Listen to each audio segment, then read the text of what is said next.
Some may ask, but how can I control when thoughts keep pouring endlessly? The answer lies in awareness. You cannot stop all thoughts from appearing, but you can absolutely choose what to keep within your field of attention. Like standing in a noisy marketplace, you cannot make everyone silent, but you can choose to pause and listen to a particular voice. Consciousness is the same. The power lies in choosing what you nurture. When you practice auditing attention, you will begin to see clear transformation. The mind grows less scattered, energy more focused, decisions wiser.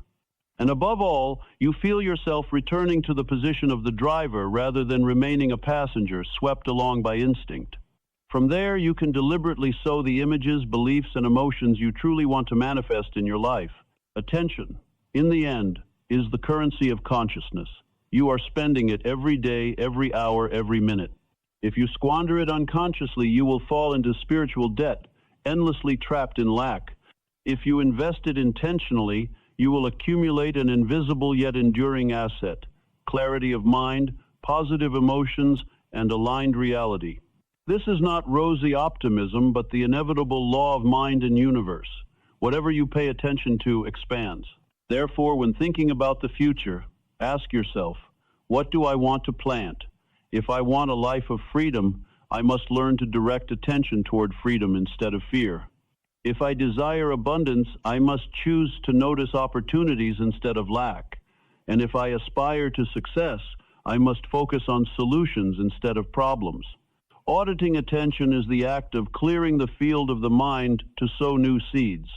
And the immutable law is, what you sow, you shall reap. Human beings are living broadcasting stations.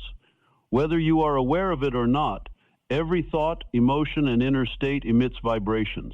The universe does not miss a single signal. It is like an immense radio field where you are always both the broadcaster and the receiver.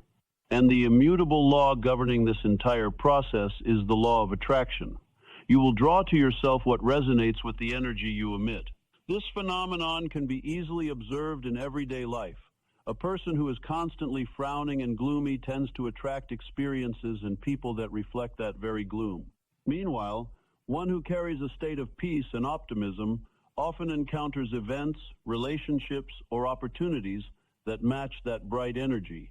People often call this getting along, being destined, or on the same wavelength, all simply different ways of describing the truth. Like energy seeks like energy. Do not mistake this law as some vague belief. Even science in quantum physics has pointed out that all matter is energy in vibrational form. Your body, your thoughts, and even your emotions generate particular oscillations. When these oscillations are released, they connect with the universal energy field and automatically seek out and draw in similar vibrations. Like a magnet, you do not need to search.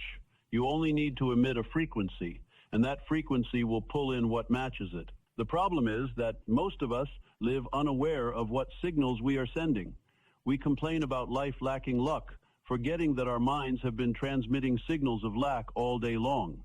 We lament relationships full of conflict, without realizing we have long been emitting energies of suspicion and anger. And then we believe ourselves victims of circumstance, when in reality we are only receiving back what we have been transmitting. Picture yourself as a radio station. The frequency you choose determines the kind of music that plays. If you tune into sadness, you will hear nothing but gloomy melodies. If you choose an upbeat frequency, cheerful music will resound. The universe works the same way. It does not force you to select a frequency, but it will faithfully play back exactly what you send. So the most important question is, what are you broadcasting about yourself, the world, and the future? Within the law of attraction, there are three main sources of energy that create your vibrational field: emotions, thoughts, and physical state. First, emotions. Emotions are like the fuel that ignites your signal. A dry thought carries little magnetism, but when accompanied by strong emotion, it becomes a wave that radiates outward. One who constantly dwells in worry and fear emits signals of unease and attracts more situations that make them anxious. One who lives in gratitude and trust sends signals of peace, drawing in corresponding opportunities. Next, thoughts. Your thoughts are the seeds you sow into the field of energy. They rarely stop, and thus you are continually sending thousands of signals each day. When your dominant thoughts revolve around failure, doubt, or inferiority, life will reflect that. Conversely, when thoughts are firmly rooted in ability and solutions, you are creating a magnetic field that brings opportunities and synchronicities within reach. Finally, physical state. Do not forget that your body itself is an energy field. When you train your health, maintain deep breathing, and hold yourself upright, you emit signals of confidence. By contrast, a slouched, lethargic body radiates weak energy, dragging along weary experiences. That is why the law of attraction is not merely about thinking positively, but is the total harmony of thought, emotion, and body. The frightening thing is that the law of attraction does not exclude. It mirrors both the light and the dark. Those who nurture hatred will also attract more reasons to hate. Those who dwell in fear will also attract more frightening situations. And that is the spiral that convinces them life is unfair, when in truth life is only reflecting the signals they have been sending. To change the spiral, you cannot simply try to fix the outside circumstances. You must adjust the inner vibration. Adjustment begins with recognizing the signals you are broadcasting. When facing difficulty, pause and ask, what kind of energy am I sending out? What will this energy attract? The next step is to redirect. If you find yourself transmitting anger, choose to replace it with calm.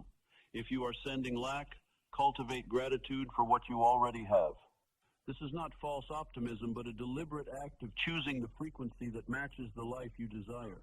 The law of attraction also reveals a key principle. The stronger the emotion, the greater the pull. That is why maintaining shallow positivity is not enough. You must cultivate deep, powerful emotions tied to the image you want to manifest. When you truly feel yourself successful, wealthy, and happy even in the present, you are sending out a powerful signal that pulls that reality toward you. This is why creative visualization and gratitude have become such potent tools in the journey of creation. Remember that you do not only attract events, but also people. The relationships you encounter are not accidental. They reflect your dominant vibration. Positive individuals easily attract supportive friends and cooperative partners. Negative individuals often meet those who only reinforce their pessimism. Thus, changing your energetic frequency not only shifts results, but transforms your entire network of relationships. When you understand the law of attraction, you will stop chasing luck. You will know that life is not a game of chance, but an exact reflection of the signals you emit. You are the magnet. And the greater question is not, is this law true, but what kind of magnet am I? What am I attracting? The universe does not judge. It does not praise you for sending positive energy, nor blame you for sending negative energy. It is neutral, it only reflects. Therefore, the responsibility lies entirely in your hands. If you dislike what you are attracting, change your signal. If you desire a different life, become a different broadcasting station. This is a power that cannot be transferred, nor can anyone exercise it for you.